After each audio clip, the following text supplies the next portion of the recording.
अस्सलाम वालेकुम दोस्तों। वैसे तो सबको पता है कि हमारी पूरी यूनिवर्स जो है ये बहुत बड़ी है, लेकिन आज की वीडियो में हम मैथमेटिकल कैलकुलेशन से ऑब्जर्व करेंगे कि हमारी कायनात कितनी बड़ी है। दोस्तों हमारी यूनिवर्स बहुत बड़ी और बहुत वसी है। तो दोस्तों आज की इस वीडियो में हम स्टार्स, प्लैनेट्स, गैलेक्सीज और जितनी भी चीज़ें एस्ट्रोनॉमर्स को इस यूनिवर्स में नजर आई है, इंशाल्लाह उन चीज़ों के बारे में हम तफसील से बात करेंगे। तो सबसे पहले बात करते हैं कि स्टार क्या होता है और प्लैनेट क्या होता है। दोस्तों स्टार हर वो वजूद यानी हर वो बॉडी जो खुद से रोशनी पैदा करता है, अपने अंदर से रोशनी पैदा करता है, उसको हम स्टार कहते हैं। जैसे हमारे पास सूरज हो गया, सूरज एक स्टार है। दोस्तों इसमें फ्यूजन रिएक्शंस होते हैं हाइड्रोजन और हीलियम के, जिसकी वजह से सूरज में रोशनी और हरारत पैदा होती है। अब बात करते हैं कि प्लेनेट क्या होता है। दोस्तों प्लेनेट हमारे पास राकी या गैसियस बॉडीज होती है जो हमारे पास स्टार्स के इर्द गिर्द घूम रहे होते हैं। यानी प्लैनेट्स जो है हमारे पास बड़े बड़े पत्थरों की या बड़े बड़े गैसेस की हमारे पास ह्यूज बॉडीज होती है जो हमारे पास स्टार्स के इर्द गिर्द घूम रही होती है, इसको हम प्लैनेट्स बोलते हैं। दोस्तों अब बात करते हैं कि हमारी यूनिवर्स कितनी बड़ी है। तो सबसे पहले सूरज और जमीन से शुरू करते हैं। तो दोस्तों ये हो गई हमारी सन यानी हमारी सूरज, जिसके इर्द गिर्द हमारी जमीन चक्कर काट रही है, गोल चक्कर काट रही है। दोस्तों हमारी जमीन का सरकमफेरेंस है 40,000 किलोमीटर। अब सरकमफेरेंस क्या होता है? फॉर एग्जाम्पल ये हमारी अर्थ है।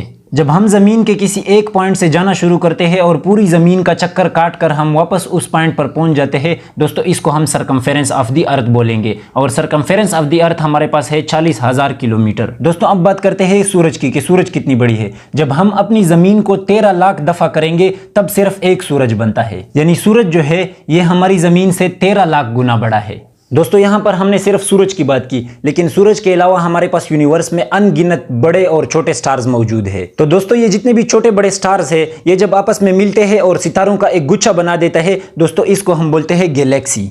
गैलेक्सी हम जिस गैलेक्सी में रहते हैं उसको साइंसदानों ने नाम दिया है मिल्की वे गैलेक्सी। और इस मिल्की वे गैलेक्सी में सूरज समेत और बहुत बड़े बड़े स्टार्स मौजूद है और इनकी तादाद है 300 अरब। यानी सूरज समेत 300 बिलियन स्टार्स सिर्फ हमारी इस मिल्की वे गैलेक्सी में मौजूद है। दोस्तों अब बात करते हैं मिल्की वे गैलेक्सी की लेंथ की कि हमारी मिल्की वे गैलेक्सी जो है इसकी लंबाई कितनी है, यानी इसका लेंथ कितना है। तो कायनात में हम जब भी किसी चीज की लेंथ मालूम करते हैं तो हमारी यूनिट होती है लाइट ईयर। यानी यहाँ पर किलोमीटर और मीटर बहुत छोटी यूनिट है और इन यूनिट्स में हम गैलेक्सीज की लंबाई को मालूम नहीं कर सकते। तो दोस्तों अब लाइट ईयर पर बात करते हैं कि 1 लाइट ईयर कितना होता है। तो लाइट जो है यानी रोशनी का जो स्पीड है वो है 3×10⁸ मीटर पर सेकंड। तो दोस्तों लाइट की स्पीड को यानी इस स्पीड को हम यूं समझने की कोशिश करते हैं कि जैसे अभी हमने बात की कि हमारी जमीन का सरकमफेरेंस यानी हमारी अर्थ का सरकमफेरेंस है 40,000 किलोमीटर। तो दोस्तों लाइट की स्पीड इतनी ज्यादा है कि ये सिर्फ 1 सेकंड में हमारी जमीन के गिर्द 7 चक्कर काट सकता है। अब फॉर एग्जांपल आपने लाइट की स्पीड से जाना शुरू किया, यानी इस स्पीड से जाना शुरू किया और 1 साल सफर करते रहे, तो दोस्तों इसको हम बोलेंगे 1 लाइट ईयर। तो दोस्तों हम बात कर रहे थे कि हमारी मिल्की वे गैलेक्सी का लेंथ कितना है। तो इसका लेंथ है 1 लाख लाइट ईयर्स। दोस्तों बात करने का मकसद ये है कि फॉर एग्जांपल ये हमारी मिल्की वे गैलेक्सी है। तो जब हम हमारी मिल्की वे गैलेक्सी के एक सिरे से लाइट की स्पीड से जाना शुरू करेंगे तो दूसरे सिरे में 1 लाख साल बाद पहुंच जाएंगे। दोस्तों इससे हमें पता चलता है कि हमारी मिल्की वे गैलेक्सी कितनी बड़ी है कि जब हम लाइट की स्पीड से इसके एक सिरे से जाना शुरू करते हैं तो 1 लाख साल बाद हम इसकी दूसरे सिरे पर पहुंच जाएंगे। दोस्तों अब आप खुद अंदाजा लगाएं कि सिर्फ हमारी मिल्की वे गैलेक्सी कितनी बड़ी है। अब हमारी गैलेक्सी के नजदीक एक और गैलेक्सी है जिसको हम बोलते हैं एंड्रोमेडा गैलेक्सी। दोस्तों और ये एंड्रोमेडा गैलेक्सी हमारी मिल्की वे गैलेक्सी से 2 गुना बड़ी है। अब सिर्फ यही नहीं, इस कायनात में हजारों की तादाद में इससे भी बड़ी बड़ी गैलेक्सीज मौजूद है। दोस्तों एक अंदाजे के मुताबिक 200 अरब सिर्फ इस कायनात में गैलेक्सीज मौजूद है।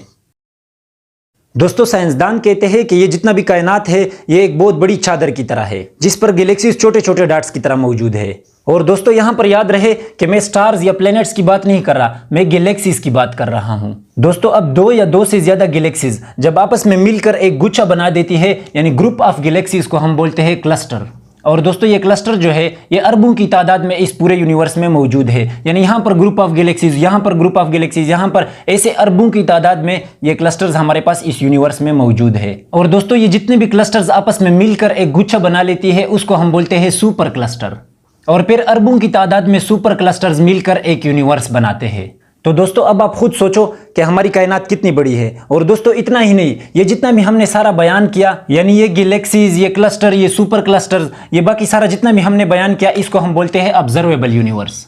दोस्तों ऑब्जर्वेबल यूनिवर्स का मतलब यह है कि ये जितना भी हमने सारा बयान किया, इस यूनिवर्स को हमने ऑब्जर्व किया है। इसके अलावा हमारे पास और भी बहुत बड़ा यूनिवर्स है। दोस्तों एक साइंटिस्ट के मुताबिक, जो एक बहुत बड़ा एस्ट्रोनॉमर था, दोस्तों ये साइंटिस्ट कहता है कि हमारे ऑब्जर्वेबल यूनिवर्स की मिसाल ऐसी है कि जैसे एक बहुत बड़े सहरा में एक छोटा सा तिनका हो। दोस्तों ऑब्जर्वेबल यूनिवर्स इतनी बड़ी है कि हम इसके बारे में सोच भी नहीं सकते। तो आप खुद सोचो कि पूरी यूनिवर्स कितनी बड़ी होगी। दोस्तों ये सिर्फ अल्लाह ताला को पता है। दोस्तों यहां पर हमें अल्लाह अकबर वर्ड की मीनिंग समझ में आती है कि अल्लाह ताला सबसे बड़ा है। दोस्तों आज की वीडियो में हमने हमारी यूनिवर्स के बारे में बात की। उम्मीद करता हूं कि आप लोगों को वीडियो पसंद आई होगी। तो अगर वीडियो पसंद आई हो तो वीडियो को भी लाइक करें और चैनल को अभी तक अगर सब्सक्राइब नहीं किया हुआ तो चैनल को भी सब्सक्राइब करें। तो मिलते हैं नेक्स्ट किसी एजुकेशनल टॉपिक में, तब तक के लिए अल्लाह हाफिज।